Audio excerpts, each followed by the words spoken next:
پورا عالم اسلام آزاد ہوا، کہیں نعرہ اسلام کا نہیں لگا، کہیں عرب قومیت پر، کہیں کسی اور عصبیت پر تحریکیں چلی ہیں، صرف تحریک پاکستان تھی کہ پاکستان کا مطلب کیا، لا الہ الا اللہ۔ کوئی سبب ہے کہ یہاں قرارداد مقاصد پاس ہوئی، حاکمیت اللہ کی ہے کہ اکبر نام لیتا ہے خدا کا اس زمانے میں۔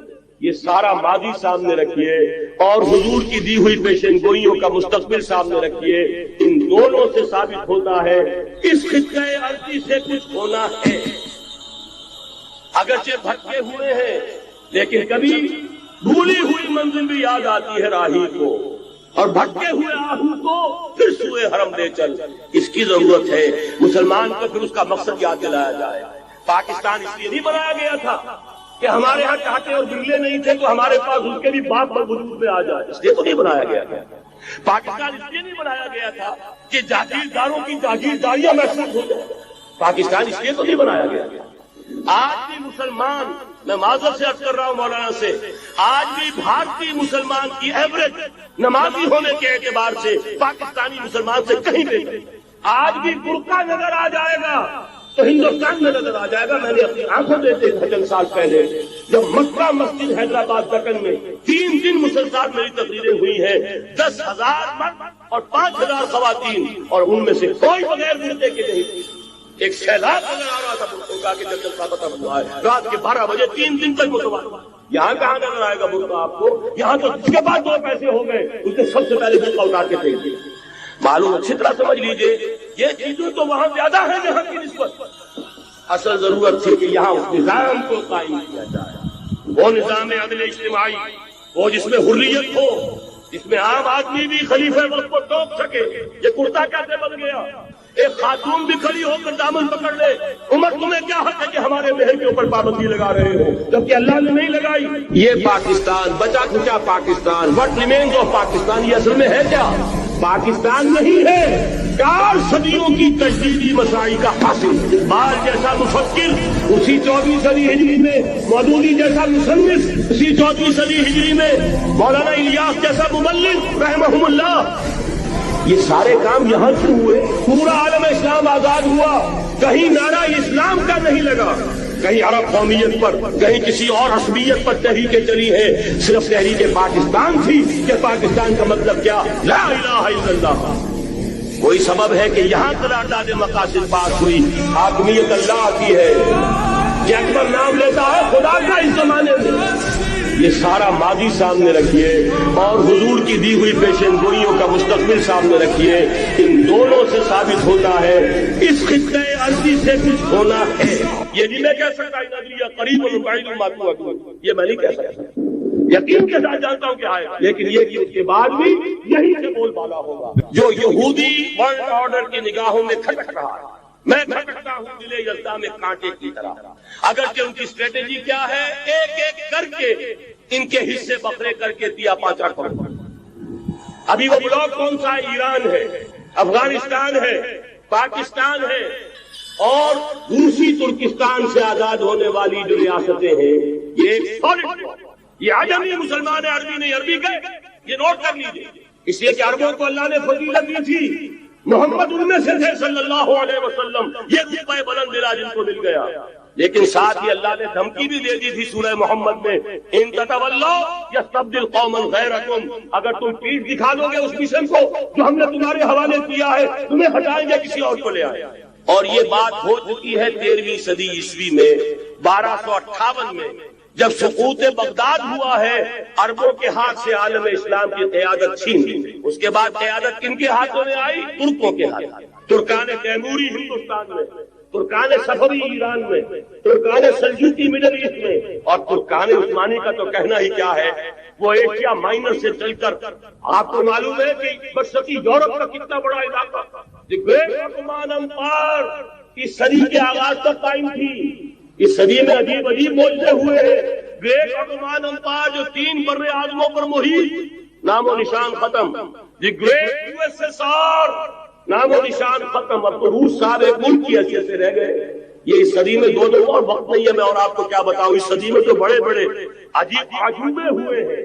بڑی بڑی دو عظیم جنگیں ہو چکی ہیں، تیسری جو ہے سر پر کھڑی ہے، دور نہیں ہے، جس کو حدیث میں کہا گیا ہے الملحمۃ العظمی، تاریخ انسانی کی عظیم ترین جنگ، اور وہی صلیبی جنگ جس کا آغاز بوسنیا سے ہو چکا ہے۔ وہ تو آپ نے سنا ہوگا اقبال کا شعر، میرے عرب کو آئی ٹھنڈی ہوا جہاں سے، میرا وطن وہی ہے، میرا وطن وہی ہے۔ حدیث میں آتا ہے یخرج الناس من المشرق یؤدون للمہدی، یعنی سلطان مشرق سے فوجیں نکلیں گی کہ جو کہ مہدی کی حکومت قائم کرے، لیکن جتنا خون یہاں پر خلوص کے ساتھ دیا گیا ہے اس کی مقدار بھی کم نہیں ہے۔ یہاں سے خیر برآمد ہوگا۔ اور دوسری بات اپنے بارے میں نوٹ کر لیجئے، یہ پاکستان، بچا کھچا Pakistan, what remains of Pakistan, یہ اصل میں ہے کیا؟ مولانا بہت خوبصورت انداز میں فرما رہے تھے، یہ 313 نہیں تھے، اسلام تھا۔ اسی طرح نوٹ کیجئے، پاکستان نہیں ہے، 4 صدیوں کی تجدیدی مساعی کا حاصل۔ آپ نے کبھی نوٹ کیا ختم نبوت کے بعد اب سب سے اونچا منصب کس کا ہے؟ مجددین۔ سنن ابی داؤد کی روایت، ان اللہ یبعث فی هذه الامہ علی راس کل 100 عام من یجدد لها دینها۔ اور نوٹ کیجئے، کوئی بات ہے 1000 برس تک سارے مجدد عالم عرب میں پیدا ہوئے، جیسے ہی دوسرا 1000 سال شروع ہوا، الف ثانی کا مجدد اعظم شیخ احمد سرہندی کہاں تھا؟ صنم خانہ ہند میں حاضر ہوا۔ میں شیخ مجدد کی لحد پر، وہ خاک کے ہے زیر فلک مطلع انوار، گردن نہ جھکی جس کی جہانگیر کے آگے، جس کے نفس گرم سے ہے گرمی آگا۔ وہ پھر 12ویں صدی کا مجدد اعظم امام الہند شاہ ولی اللہ دہلوی، 13ویں صدی کا مجدد اعظم سید احمد بریلوی، اس کے خون کا امین اور اس کے ساتھ کے شہداء کے خون کا امین، ان کے جسموں کا امین آپ کا خطہ ہزارہ، آپ کا خطہ سوات، اس میں ان کی جانیں ہیں جو دی گئی ہیں۔ اور وہ نہایت سے کر دوں، دور صحابہ کے بعد اتنا خالص اسلامی جہاد پوری مسلمان تاریخ میں نہیں ملے گا جتنا وہ تحریک شہید ہے۔ 14ویں صدی ہجری میں شیخ الہند جیسا مجاہد اعظم کہ انگریز نے گرفتار کر کے قید بھی کیا ہے، تو کہاں ہندوستان میں نہیں، کہاں جزیرہ سائرس، کیا نام تھا، مالٹا، جزیرہ مالٹا بحر روم میں، اقبال کے نفس سے ہے لالے کی آگ تیز، ایسے غزل سرا کو چمن سے نکال دو، کہیں ہندوستان کی کسی جیل میں ہوا تو شاید اس کے نفس کی گرمی ہی سے کوئی حرارت پیدا ہو جائے۔ اور اسی صدی میں 14ویں صدی ہجری میں اقبال جیسا مفکر، اسی 14ویں صدی ہجری میں مودودی جیسا مصنف، اسی 14ویں صدی ہجری میں مولانا الیاس جیسا مبلغ رحمہم اللہ، عظیم شخصیتیں آج پورے عالم اسلام میں آپ کو تبلیغی دوست ملیں گے۔ یہ کہاں سے شروع ہوئی تحریک؟ دہلی کی ایک چھوٹی سی مسجد، وہ مسجد بنگلے والی اب تو بڑی عالیشان ہو گئی ہے، جب وہاں شروع ہوا تھا کام بڑی چھوٹی تھی۔ یہ سارے کام یہاں شروع ہوئے، پورا عالم اسلام آزاد ہوا، کہیں نعرہ اسلام کا نہیں لگا، کہیں عرب قومیت پر، کہیں کسی اور عصبیت پر تحریکیں چلی ہیں، صرف تحریک پاکستان تھی کہ پاکستان کا مطلب کیا، لا الہ الا اللہ۔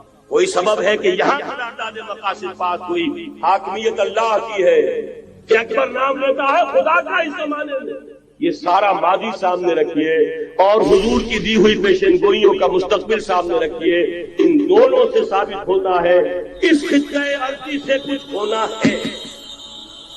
اگرچہ بھٹکے ہوئے ہیں لیکن کبھی بھولی ہوئی منزل بھی یاد آتی ہے راہی کو، اور بھٹکے ہوئے آہو کو پھر سوئے حرم لے چل، اس کی ضرورت ہے مسلمان کو پھر اس کا مقصد یاد دلایا جائے۔ پاکستان اس لیے نہیں بنایا گیا تھا کہ ہمارے ہاں چاہتے اور بگلے نہیں تھے تو ہمارے پاس اس کے بھی باپ وجود میں آ جائے، اس لیے تو نہیں بنایا گیا تھا۔ پاکستان اس لیے نہیں بنایا گیا تھا کہ جاگیرداروں کی جاگیرداریاں محسوس ہو جائیں، پاکستان اس لیے تو نہیں بنایا گیا۔ کے ساتھ ہی کتنا بڑا علاقہ جو ہے اس زمین کا وہ اللہ تعالیٰ نے اس امت کے قدموں تلے رکھا ہے۔ اگر آپ نے نقشہ دیکھا ہو دنیا کا تو آپ کو معلوم ہونا چاہیے کہ شمال میں جو بہت بڑا یہ نظر آتا ہے سائبیریا، روس کا علاقہ، یہ سب غیر آباد ہے۔ اس طرح شمالی امریکہ میں بھی کینیڈا سے اوپر بڑے بڑے آپ کو بر اعظم سے نظر آئیں گے، سب غیر آباد ہیں۔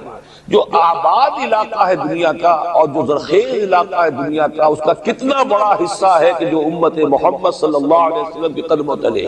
انڈونیشیا، ملائیشیا سے چلے آئیے، اس کے بعد مسلسل چاہے کہیں مسلمان اقلیت میں تھوڑے بہت ہیں، لیکن پھر بنگلہ دیش آتا ہے، بڑی عظیم اکثریت کا ملک ہے، پھر بھارت میں اگرچہ اقلیت میں ہے لیکن 20 کروڑ مسلمان بھارت میں اس وقت ہے، پھر جو پاکستان سے شروع ہوا سلسلہ، افغانستان، ایران، چلتے جائیے ادھر ترکستان، چینی ترکستان، روسی ترکستان، پھر آگے چلیے عالم عرب، افریقہ کا پورا شمالی علاقہ، افریقہ کا تقریباً سارا وسطی علاقہ، یہ سب کیا ہے؟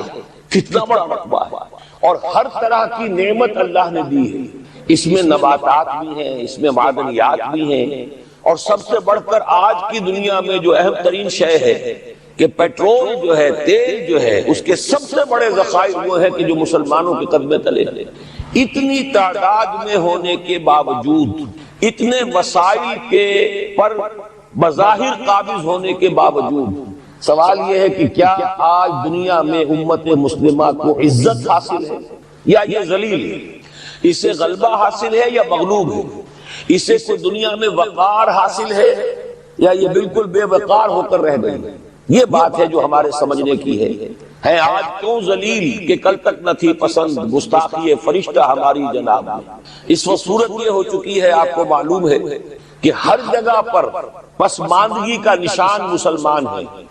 ہمارے سارے وسائل پر دوسروں کا قبضہ ہے۔ ایک ہی شے رہ گئی تھی، تیل، خلیج کا تیل، اس پر بھی آ کر امریکہ کی فوجیں ان کے سر پر بیٹھ گئی، سارا کا سارا تیل اب ان کے قبضے میں۔ ادھر خلیج کے دہانے کے دونوں طرف وہ اپنے مورچے بنا رہے ہیں تاکہ یہاں کسی کا داخلہ نہ ہو سکے۔ بڑے بڑے جتنے لوگ ہمارے ان سب کی دولت ان کے پاس ہے۔ کہنے کو تو سلطان اور برونائی دنیا کا امیر ترین آدمی ہے، لیکن دولت ہے کہاں اس کی؟ انویسٹڈ تو وہی ہے، اسی کے بینکوں میں ہے، انہی کی کمپنیوں میں ہے، کسی کے پاس کچھ نہیں ہے۔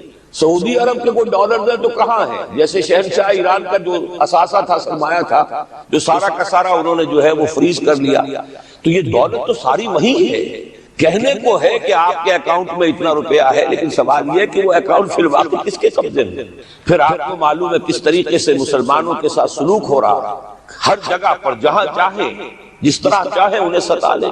اور ان میں بھی سب سے بڑھ کر جو بات میں آپ سے کہوں گا، آج دنیا میں جتنے بڑے پیمانے پر محمد عربی صلی اللہ علیہ وسلم کی توہین و تذلیل ہوئی ہے، پوری انسانی تاریخ میں نہیں ہوئی۔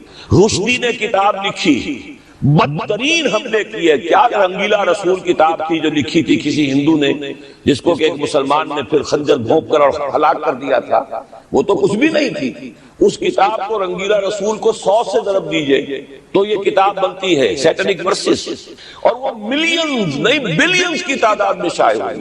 اس کے خلاف احتجاج اگر کسی نے کیا ہے تو ان کے اوپر جوتے پڑے ہیں، ان پر ڈنڈے پڑے ہیں۔ پوری مغربی دنیا اس کے پیچھے آ گئی ہے، سپورٹ کیا ہے۔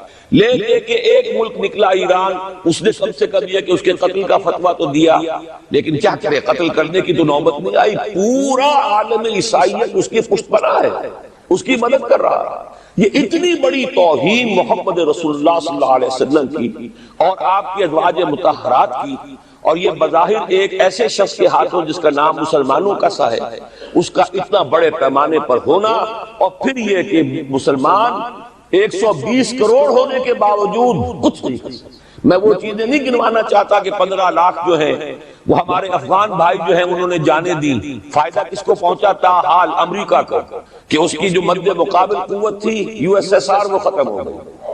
اسی طریقے سے جو کچھ کشمیر میں ہو رہا ہے، ہماری بے حمیتی، بے غیرتی کا عالم یہ ہے۔ ہم کچھ اندر خانے تھوڑی بہت کو مدد کر کے سمجھتے ہیں کہ ہم نے فرض ادا کر دیا، جبکہ فرض تو یہ ہونا چاہیے تھا کہ ہم براہ راست اعلان کرتے اور انڈیا کو الٹیمیٹم دیتے کہ سٹاپ دس بزنس، یا یہ کہ پھر ہم سے جنگ ہے۔ جنگ کا نتیجہ تو پھر اللہ جس کو چاہے دے گا۔ اگر انسان اللہ تعالیٰ پر اعتماد رکھتا ہو، توکل رکھتا ہو، اپنے موقف کی حقانیت پر بھی اسے یقین ہو، تو کم من فئۃ قلیلۃ غلبت فئۃ کثیرۃ، تاریخ میں ہمیشہ ہوتا آیا ہے کہ چھوٹی قوتیں جو ہیں ان کو غلبہ اللہ نے عطا کیا ہے بڑی قوتوں پر، لیکن بے غیرتی کا عالم یہ ہے، بے حمیتی کا عالم یہ ہے۔ زبانی کلامی ہم سے بڑا ہمدرد کوئی نہیں مسلمانان کشمیر کا، جس لیڈر کو دیکھو بڑھ چڑھ کر بیان دے گا، لیکن عملاً ہم کیا کر رہے ہیں؟ یہ ساری صورتحال جو میں نے آپ کو بتائی ہے، ویسے تو اب یہ کہ اگر اس میں ایک خاکہ سا میں نے آپ کے سامنے رکھا ہے، اس میں رنگ بھروں تو ظاہر ہے کہ یہ پورا گھنٹہ اسی میں لگ جائے گا، لیکن جو اس کا اصل لب لباب ہے وہ یہ ہے کہ ہم اپنی جگہ بڑے خوش ہیں کہ ہم امت مرحوم ہیں، ہم تو امت محمد ہیں صلی اللہ علیہ وسلم، ہم تو اللہ کے پیارے ہیں، ہم اللہ کے لاڈلے ہیں، ہمیں اللہ کی شفاعت، ہمیں اللہ کے رسول کی شفاعت بھی ملے گی، جنت تو گویا کہ ہمارا پیدائشی مقام ہے۔ یہ سارے جو بھی ہمارے ذہنوں کے اندر ہیں خیالات، اور یہ جو ہمارے من گھڑت عقائد ہیں، آپ سوچئے کہ جب ہم جو آبجیکٹیو کنڈیشنز ہیں، گیون کنڈیشنز ہیں، جو سامنے کے حالات ہیں، ان سے جب تقابل کرتے تو معاملہ بہت مختلف ہے۔ یہ کیوں ہے؟